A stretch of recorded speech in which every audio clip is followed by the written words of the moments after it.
Hi, I'm Kent. And I'm Anna. We're married, we make movies, and we believe that anyone in any circumstance can make a feature film.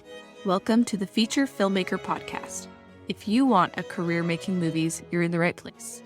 Hit subscribe to never miss an episode. Let's jump right in. Hey, welcome to the podcast. All right, you guys, this time we're going to get it. So we actually recorded this podcast episode already. And funny story, we were driving home from a shoot and we decided to record it in the car because we hadn't had time to record a podcast yet last week. We tested the audio and I thought it sounded okay. Yeah, it sounded fine. And our air conditioning is not working in our van right now. So we're literally like dripping in sweat with our windows up so we could record this and not have it be too noisy. And then we got in and I looked at the file and it sounded really bad. And I usually use a service that can transcribe stuff and it couldn't transcribe it. And so we're going to record this again and it'll be even better this time, hopefully. Yeah, it'll be great. It'll be quicker, at least.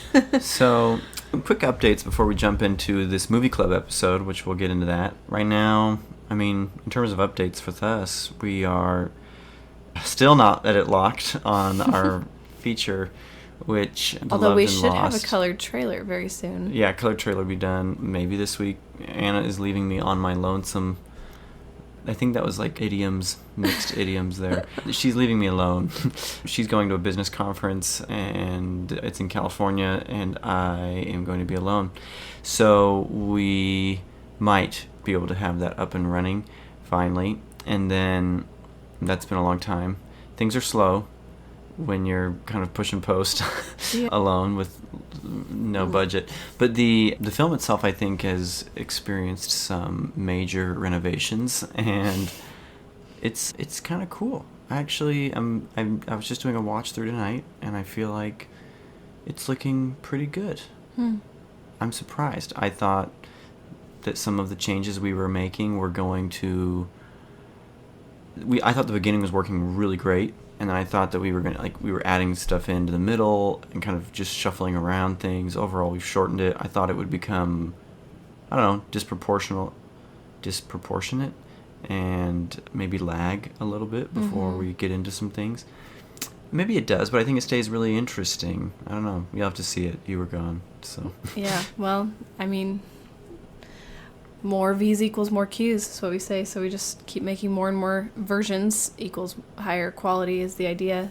And it's true. I think we're doing a lot of rewriting in post and learning a lot, and it's coming together nicely. Yeah, it's been really interesting, and we've learned a lot, and one of the things that we've learned, we've applied, which is it doesn't hurt to over-prepare in pre-production, and so we've been doing a much shorter form thing that's going to be totally finished and out and living and breathing a lot sooner than our feature will be, unfortunately.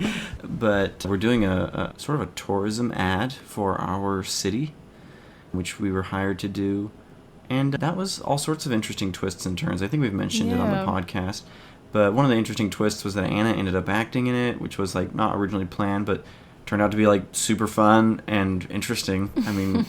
Anna's not a career actress to date, and that has been a great experience, and we really over-prepared on that one. It was like the antithesis of what we did on the feature, which was like we didn't do a lot of script drafts, even though we did do a few overhauls, but I did a lot of storyboarding and scouting and just a lot more prep than I usually do because I'm very doc-centric often. Yeah. And so we really worked on this one, and we had a good team of people. That really made a huge difference. A big deal, yeah. So the shooting of it was just a joy, totally a joy.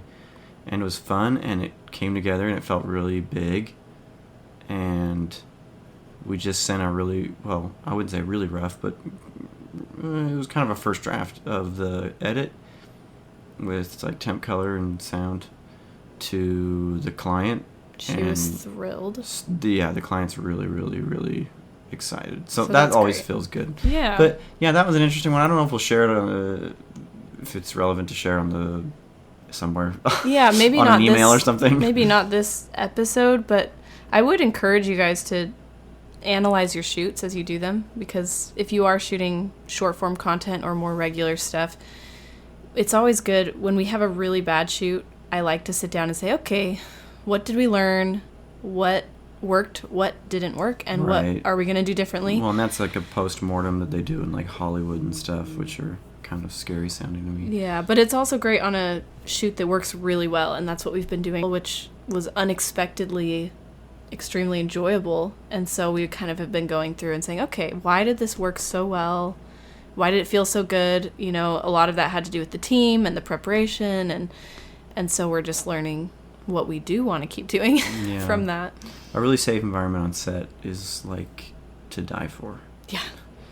And a really unsafe environment on set will kill you. so,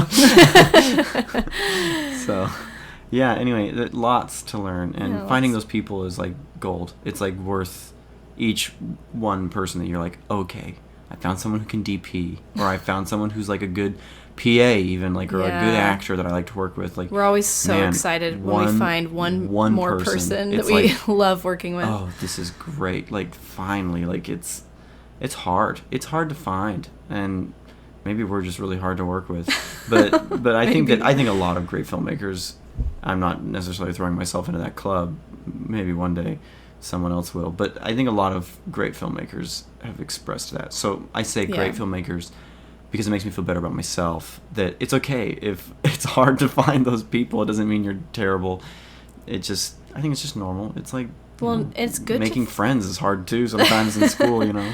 It's good to find those people, I think, before you get super successful too, because once you're super successful, it's you Hard to don't know who your friends are. Yeah, you don't really know why people want to work with you, and we're not super successful yet. But even the fact that we've made a feature, sometimes people They are interested in working with us. It's surprising how much legs that gives you, like, in terms of career. Like, Yeah, I think feature filmmaking does actually make a difference. It does when you tell change that to things, people. yeah. And our feature's not even out yet, like our first feature. And so it's surprising to me how many people are like, I don't know, they like respond well to the trailer when we show Yeah. it to them, and they respond well to just conversations about it. nothing wrong with that. It's just good to see, does that friendship endure, and that collaboration still work in rough circumstances, like when the Yeah. rubber hits the road. Yeah. Can this person still have a great attitude? Yeah, and that goes to show for me, like, the value of short form filmmaking. Yeah. Like, I think we pound the value of feature filmmaking on this podcast and in our program and in our emails. It's really like the whole thesis of this Feature Filmmaker Academy, obviously, Mm-hmm. but that does not mean that there's not great value in short form. I think it's great. It's a really good way to hone skills, take bigger risks because there's less risk in some ways. Mm-hmm. Also get to know people and collaborate, especially locally, which has been a big deal for us because we up and moved after film school, there are definitely some cons to that decision, mostly being it was hard to find people to work with because we moved to a place where we didn't know anybody. So short form has been really, really valuable. But also shooting a feature in our hometown was also valuable for that. We've met lots of people on Yeah. both of those projects. So anyway, those are some updates from us. Long updates, sorry. Yeah. Well, should we jump into the movie club episode? Let's go ahead and do it, and hopefully it works this time.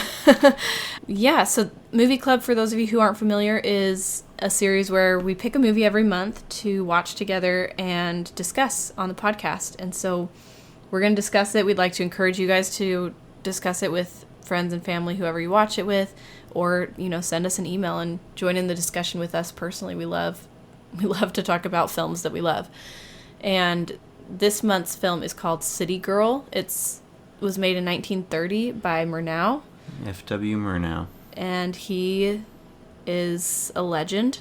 He's awesome. Well, and if you like any filmmaker that's ever but no, like, Spielberg, Joe Wright, Shyamalan, I'm trying to think of people like Tarantino, like all these people I think were influenced by F.W. Murnau.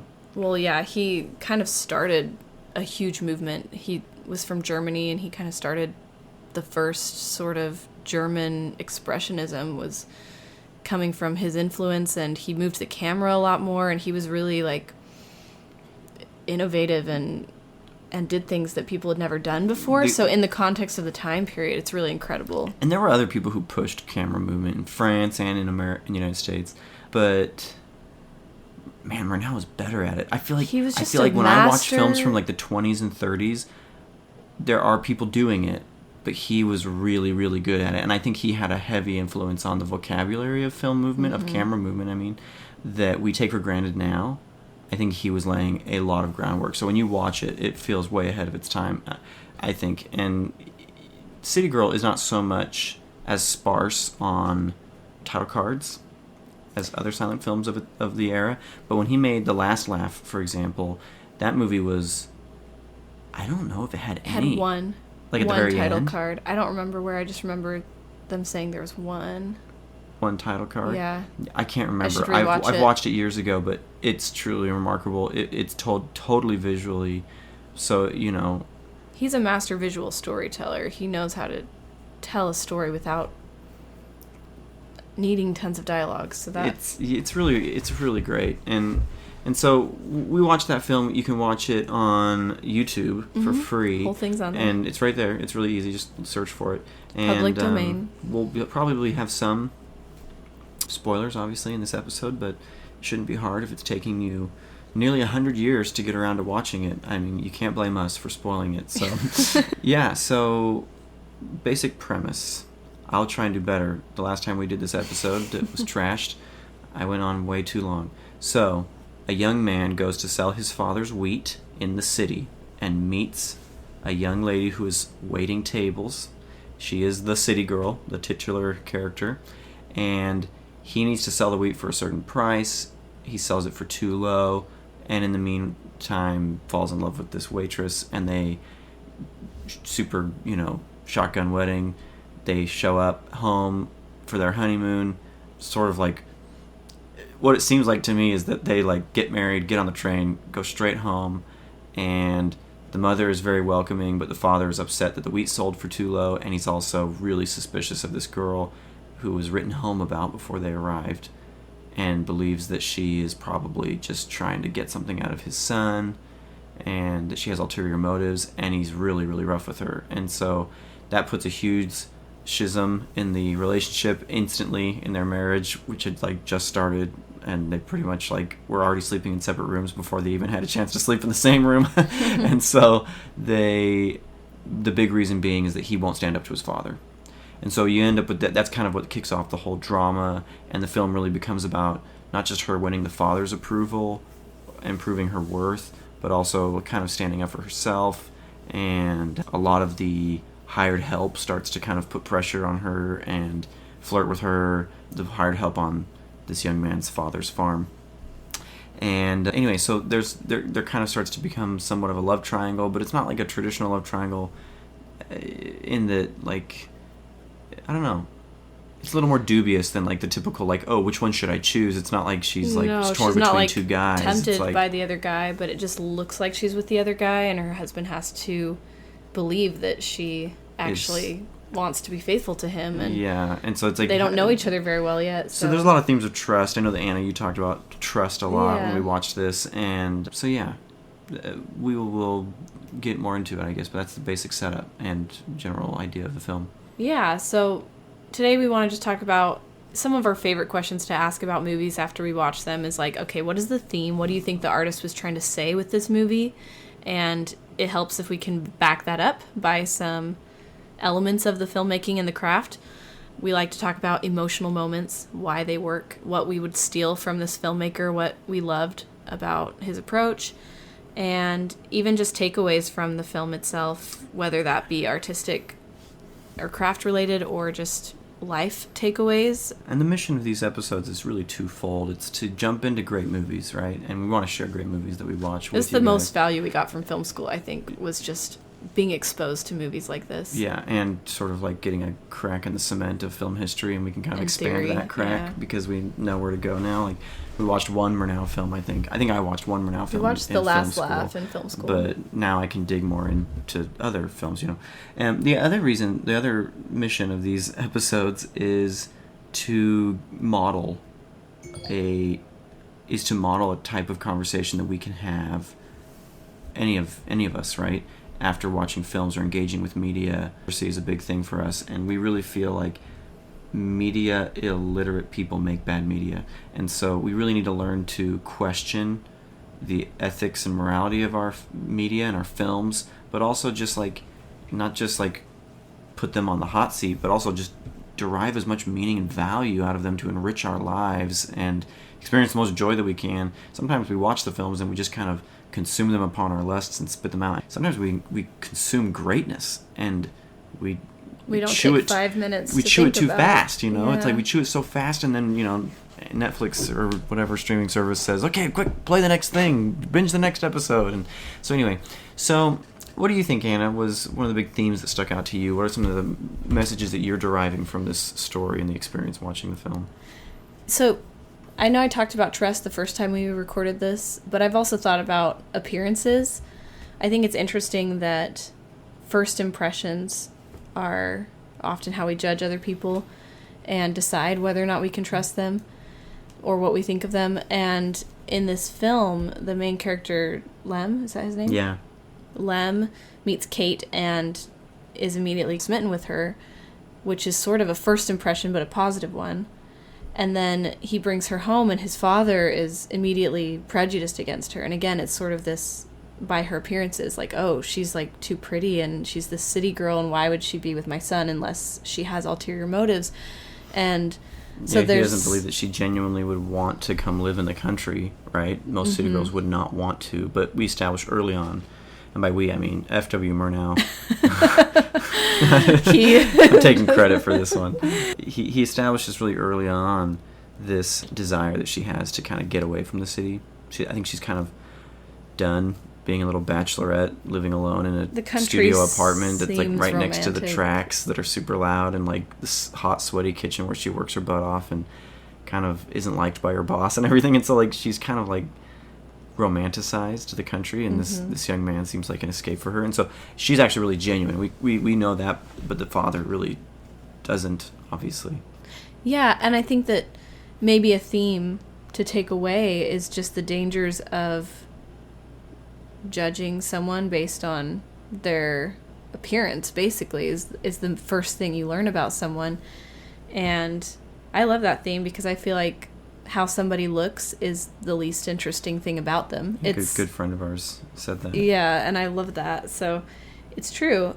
I mean, it's good. It's good to, date or marry people that you're attracted to, but there is so much more beyond that surface level, skin deep first impression. And you know what else is like, that was something we've all seen, is that a lot of filmmakers cast actors that they're attracted to. Yeah. And it's like, there's a lot more to an actor than that. I mean, there's their skill, which is huge, but then there's also like, how good are they to work with, which is maybe even more huge. And then there's also just like the ineffable, how much do they just embody the character. And some of the greatest directors of all time have cast non-actors with really no acting skills other than what they just sort of come with naturally, being comfortable in certain situations or with certain teams or people or directors.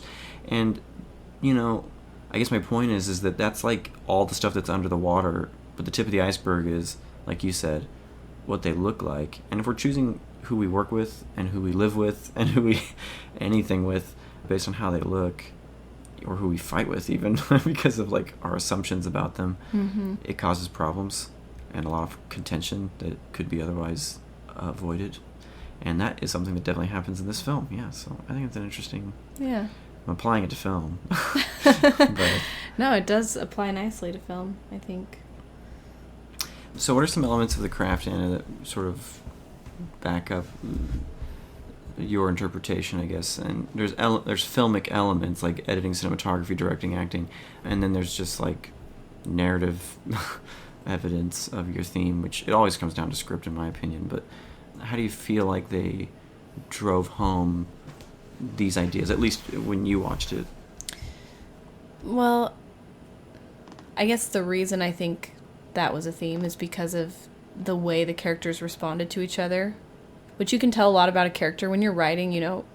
How other people treat that character tells you a lot about who that person is. And right when this guy comes into the diner, there's this city girl whose name is Kate and her other coworkers, and they're kind of looking at him out the little over the counter, kind of, you can tell they're interested in him upon first looks. And it seems like same thing with her. Most of the guys are interested in her just by looking at her. Well, and but so they were also kind of interested in him. I mean, he's like handsome, but they were also just like, wow, this kid is like kind of funny. Yeah, because he's like super different. From the farm. Like he's they're like, definitely I bet not... he's gonna get the country fried hash browns, or I don't remember I what it was. can't remember what it was either, but they all called it out, and he like, it was exactly what he got, and I think that she finds that really cute, and I think everyone else might kind of roll their eyes a little bit. I liked the character moments, though, when they weren't with each other. You know, when she's in her apartment and she has this little bird in a bird cage. Toy bird. She has a little plant in the window. Like a pathetic potted plant that she's trying to keep alive. It's like this dream of the country that she has in mini form in her bedroom. Of life in general. Like there's no life. It's all like sterile and like concrete. And, yeah. Yeah, I don't know if there's much more I can think of, but those are... Well, it is. It's like there's not a lot of communication, and I think that was one of the big themes I kind of identified, was just this, like, you know, it's interesting because it is a silent film, but there's a lot of like talking that you don't hear. Sometimes you can even read lips a little bit, and I think that's intentional. And I feel like there was a lot that they could have sorted out if they were just like slow down and like talk it out, but so often, I think it's actually somewhat realistic that we don't talk about what we're feeling or what we're thinking, and we kind of don't feel comfortable expressing ourselves, or we feel like we shouldn't have to express ourselves. And I think there was a lot of that in this film. And I think that by today's standards, that might seem melodramatic, and yet I actually think it happens all the time. In like every kind of relationship, I think we do very similar things, sometimes even worse and less believable than what we see in this film. I think, like, there's, you know, we just expect everyone to know exactly what we think they should do, and we don't feel the need to tell them how we're feeling. We just think they should already know what they should do. Yeah, there's a lot of human nature, you know, like, and so I think there's a lot of that here, like, where they just they're not talking it out, they're not explaining themselves very clearly, and it really is communication that saves the day in the end. Like, her letter that she writes to him, and she runs off, and he kind of has to open his heart and come clean, and the dad has to kind of, his actions, I think, make him repentant, and and he has to stand up to his dad and also has to say, kind of come clean with his son and confess and repent. Yeah, I love that there's this communication that has to happen, because we talked about him not standing up, Lem not standing up for Kate with his father, which really wasn't like go fight his father about it. It was just tell him what he's feeling. And once they could do that wholeheartedly with each other, they understood each other, and that relationship was healed. And all of the relationships were healed through communication, for something that they jumped into very quickly. Okay, well, what moment was most emotional for you, and why? I think still the two biggest emotional moments for me were when they're running to his farmhouse in love, just married, about to meet his family, and there's just this wonderful score with this incredible camera move that just kind of runs through over the wheat field with them as they tumble through it.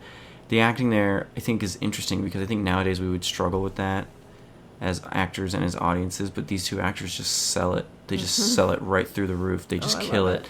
And it's so romantic and it's so playful. And I don't know, there's just something kind of, it just works great. And then the very end, the father threatens these men who have all decided to leave his farm, and there's supposed to be inclement weather that's going to destroy his wheat. And so they need to go harvest the wheat all that night. And sort of an up yours to the old man, they decide not to do that. And mainly at the encouragement from one of the guys who's really interested in the girl, and he's trying to do it to impress her and show that he will stand up to this old man, even if his son, her husband, won't. And so they're all leaving, and the father says, the first man who leaves the farm, I'm going to shoot. And so Lem goes to run after his bride, who was just left, and he beats up the one guy and riding on this team of horses on this wagon, but he's so far away that all his father can see is this lamp that's on the wagon, and he's going to go shoot him. He takes the shotgun off of the mantelpiece. I don't know if it's a shotgun or a rifle, and shoots him. And I really thought he was going to kill his son. Because I really thought that's where the story was going. And I think they really sold it, and it was really climactic.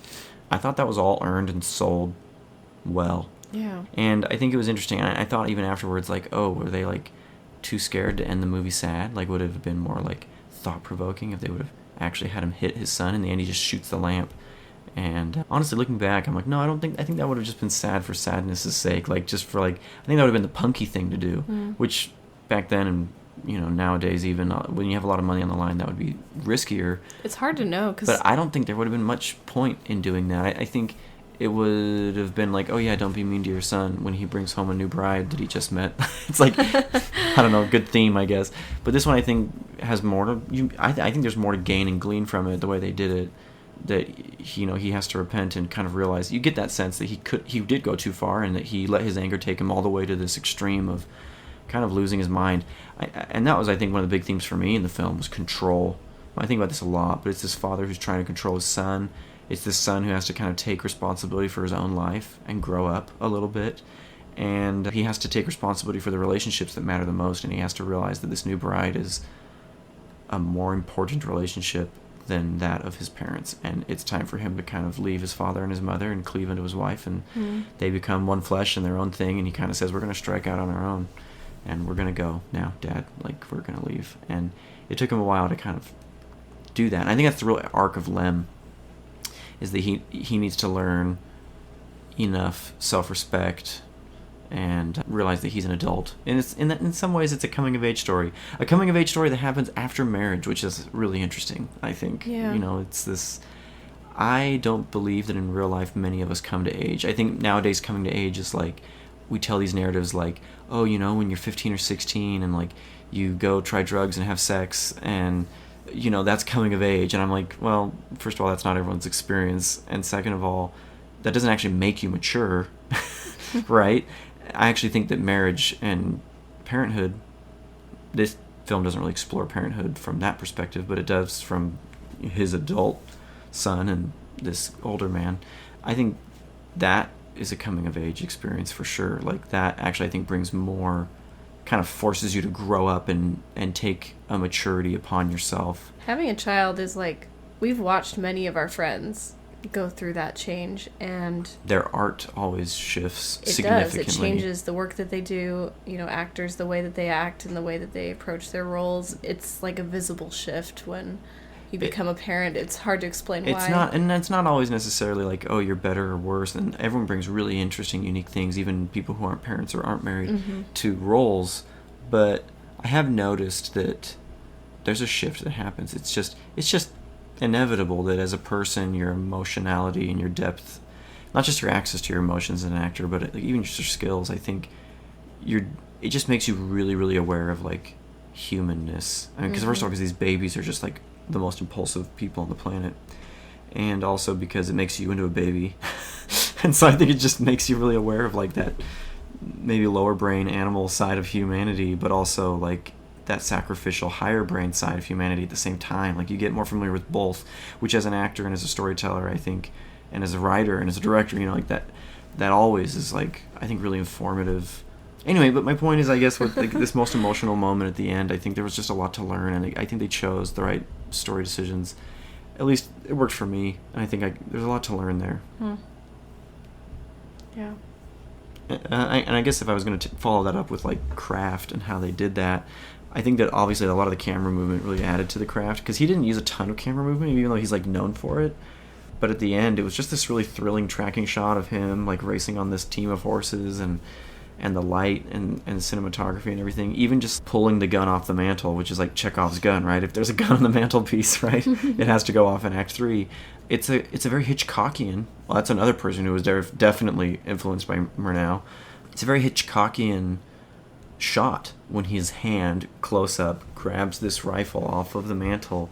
it all heightens that. I think it makes it really emotional. And I guess in terms of theme, backing up these themes of like maturity, I don't know, this might sound kind of theoretical, but there's this great shot where he finally catches up with Kate and he says, I'll take you to the train station. He's not going to try and say like, no, you're coming back with me kind of a thing. There's like this respectfulness, and they're riding together on the wagon, and the camera does this incredible move where it goes over the horses and it kind of tracks.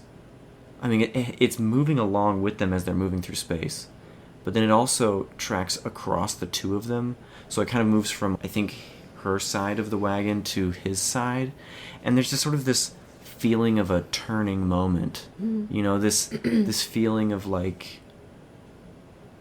I don't know, everything's shifting and how he's shifting his priorities and her heart is turning, and I know that sounds kind of silly, but I think it feels intentional. Like, that shot would have been too hard to execute for me nowadays with all of our really, you know, luxurious commodities that make it so easy to do things like that.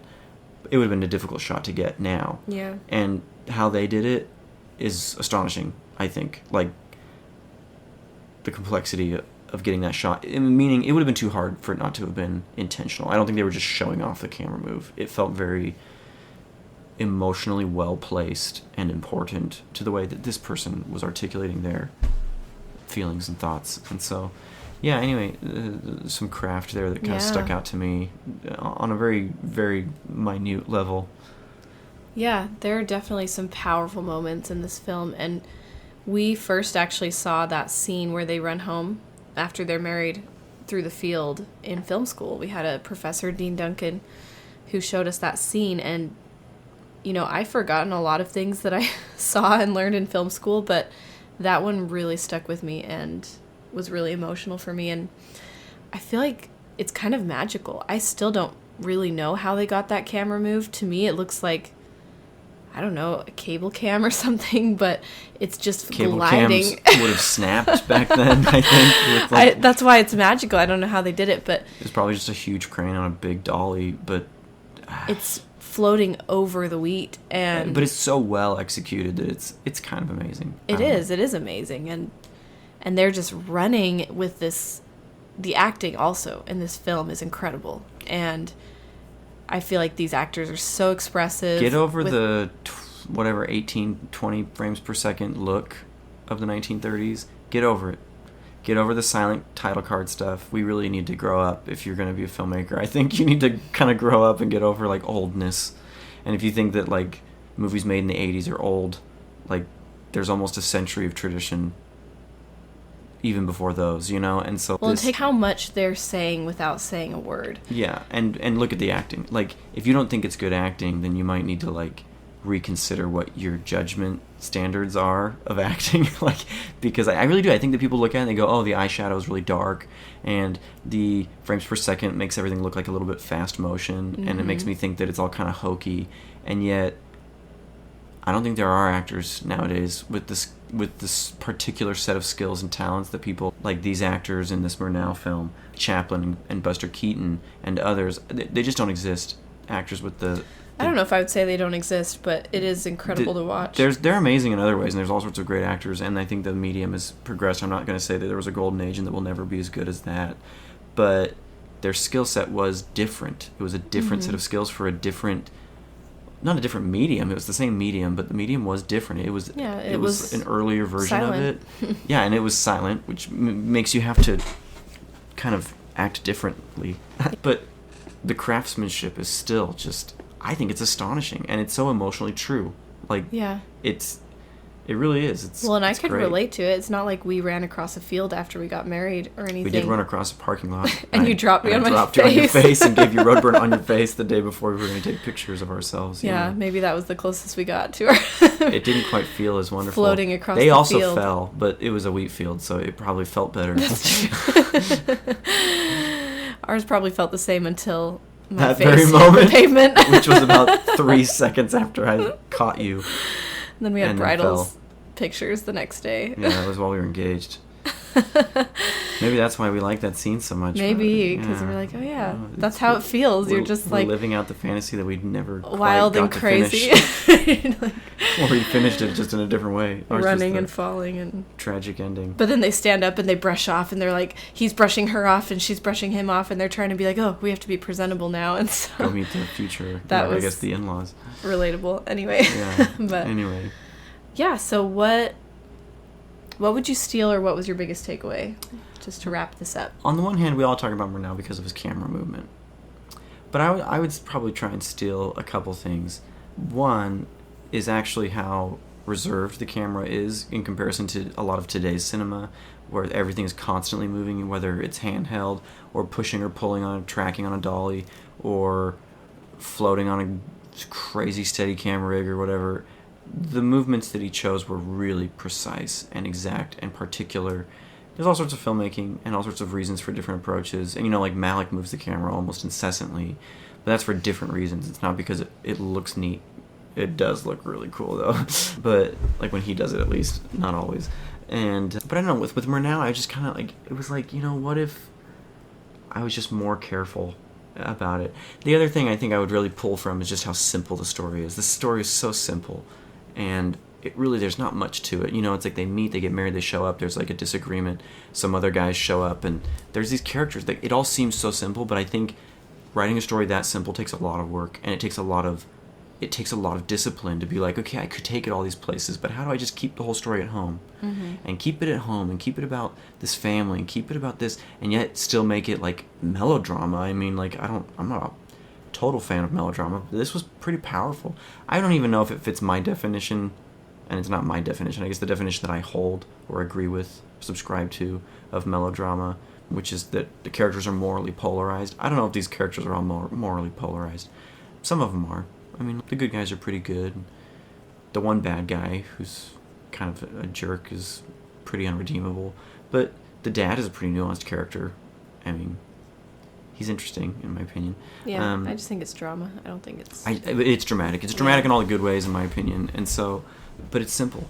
Yeah. The simplest option is often the best, and I definitely struggle with this. I would love to be able to tell stories that simple and that emotional at the same time. Well, and we watch it, and it's simple, but I bet it wasn't simple. I bet, it's that simplicity on the other side of a complexity. Once you start with a simple story, but then you have to dive into what are the themes and how do we show it, and go through all of that to bring it back to a simple place again. Well, that's a difficult thing to do. But this story, I do feel like that simplicity might not have come from, I came up with this idea and then it got super complicated and then I had to kind of whittle it down to something simple again and it kind of like resolved. Or I don't know if that's really how it happened. I think that what it is that someone, I should look up names here, but I apologize, I don't know them.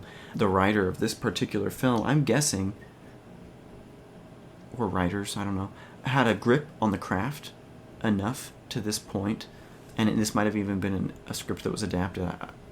I should really have looked this up. But regardless, no matter what the movie is, I think that some films are simple because there's I often think of the word craft, and I think of people like Ozu or certain transcendental style artists who basically put really strong limitations on them, which actually makes things harder for them, not easier.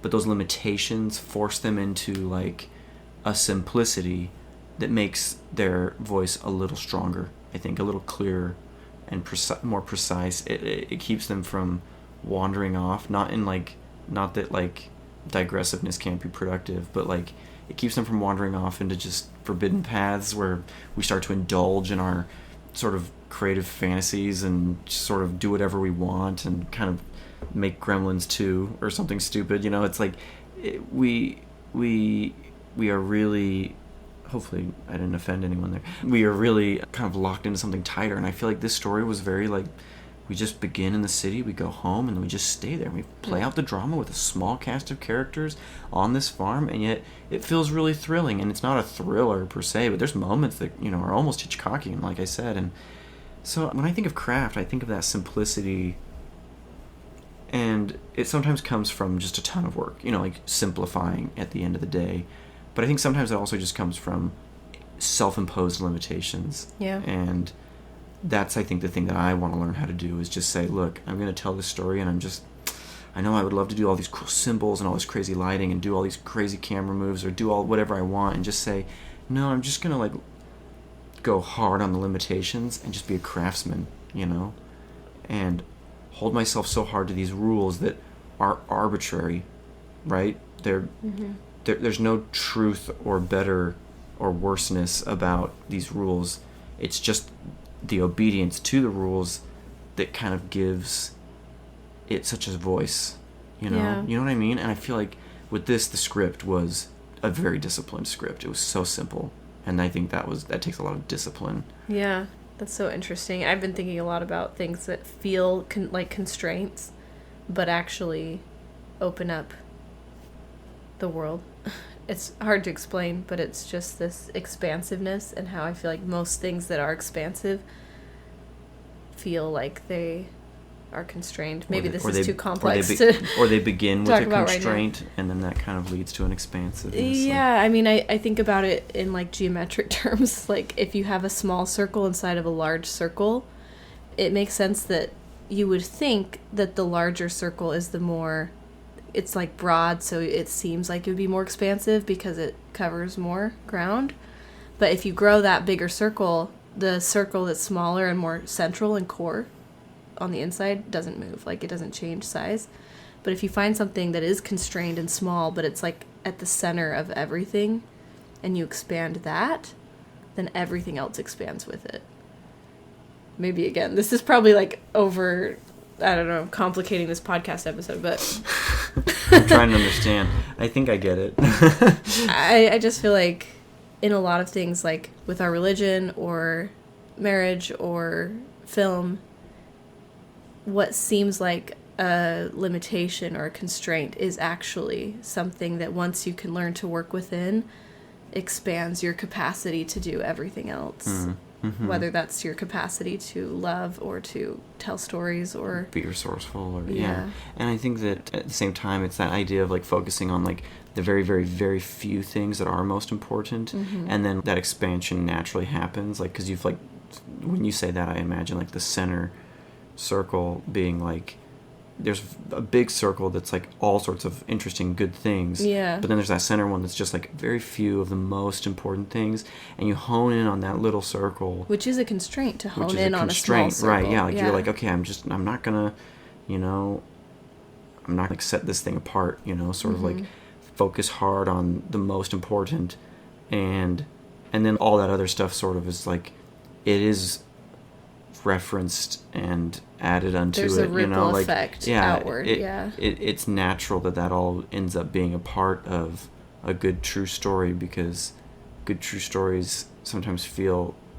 transcendent in the sense that they almost encompass everything. Like, it's like, wow, you could get almost anything and everything from this experience because it's so pure and resonant. Resonant is a good word, I think, because it just kind of ripples through, you know, all the way through your being, you know, like, and all the way through, like, the entire human experience. There's films like that for each of us, I think, where we watch it and we go, this film is like scripture. It's like everything, you know, it's so good, and I feel like I can learn something new every time I watch it, because that chord it's right so in the center, true. Yeah, it hits something that's just right, and they, whatever it was, they honed in on it, and it's really different focused. For everyone what that thing is, you know. Well, and life is too complicated, and my mind is too complicated.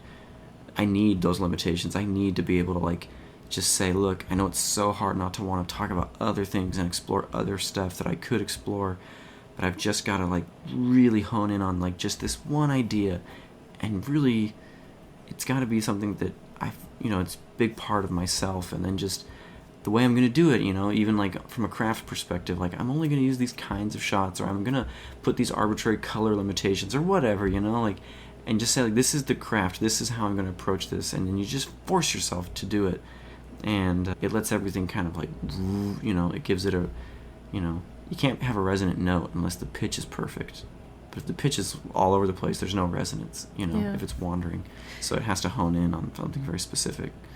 Yeah, well, and speaking of constraints, I feel like one of my big takeaways from this film that it inspires me to constrain more in my work is just visual storytelling without dialogue. And I love dialogue. I love people, and I could just sit and listen to people talk to each other, or, talking head interviews, and I love that kind of thing. But it could be a crutch if I, not everyone loves it as much as I do, or is as fascinated by human behavior as they're talking. And I think because in silent cinema you had to create a title card every time someone said a line, you're forced to be very thoughtful about what those lines are and when to use them. They have to be fast. It kind of read. distracts from the story, and so every time you do that, you're compromising a little bit. In a lot of ways, modern advertising is like silent cinema, because we have like copywriters who have to make like title cards and stuff that are all fancy and fonted, and it's almost like this regression. Yeah. And it's this sort of interesting thing. Anyway, I'm just thinking like social media now, but whatever. Ads are like silent cinema. a lot of times. Nowadays we just put captions at the bottom instead of title cards, but a lot of ads I've even made have had like sort of like a title card-ish, like this is a text image and this is like an image all by itself. And you have to kind of balance the two. Yeah. Well, but it makes me just want to, from an acting perspective, cut all the dialogue and say, could I play the scene completely silent and communicate everything that's written down without the words? And same thing as a director, I think, could I say this in a different way? Could I say this without directly saying it? I don't know, it just makes me want to play with that more. It is really interesting.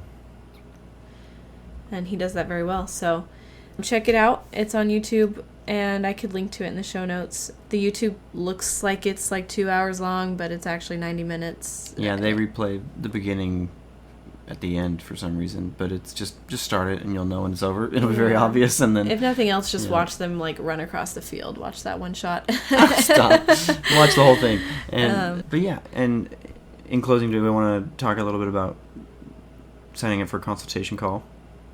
Yeah, if you feel like you're ready to make your feature film and make a feature film career, that's a dream for you, I want to encourage you to sign up for free consultation calls that we're offering right now. And we do have somewhat a limited capacity on the Feature Filmmaker Academy. And so on a call, you can learn more about that, what it costs, what it includes, exactly how it works. But basically, we guarantee that you'll get your feature film financed and finished or your money back. And because we have that 100% money back guarantee, we definitely want to make sure that you are a good fit and that you're ready to do this. And again, there's going to be a link in the show notes, or if you're on my email list.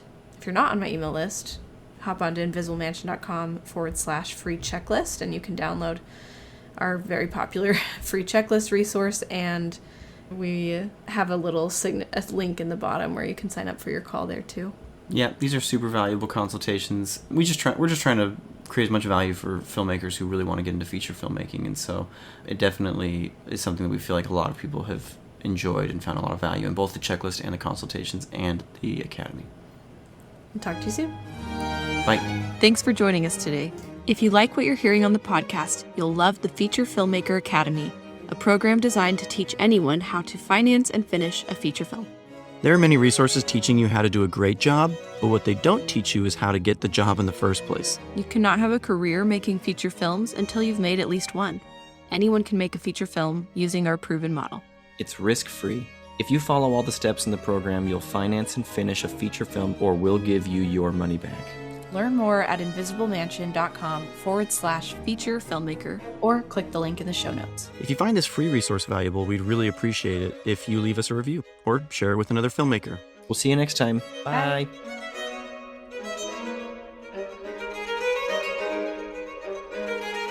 Bye.